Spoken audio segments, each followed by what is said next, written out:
তিনি কবে থেকে আছেন? অনেক সময় আমাদের মাথায় প্রশ্ন জাগে, এই যে আল্লাহ আছে কবে থেকে আছে? কবে থেকে উনি? শুরুটা কবে? আল্লাহ বলে আমি সূচনাহীন অতীত থেকে আছি।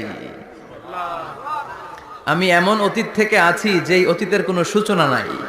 সুবহানাল্লাহ কইবেন না? আবার আমি সীমাহীন ভবিষ্যৎ পর্যন্ত থাকবো। সুবহানাল্লাহ পড়েন। এমন ভবিষ্যৎ যেটা সীমা নাই, এমন অতীত যেটা শুরু হয় নাই। তিনি হচ্ছেন আল্লাহ। চিল্লায় বলেন তিনি কে?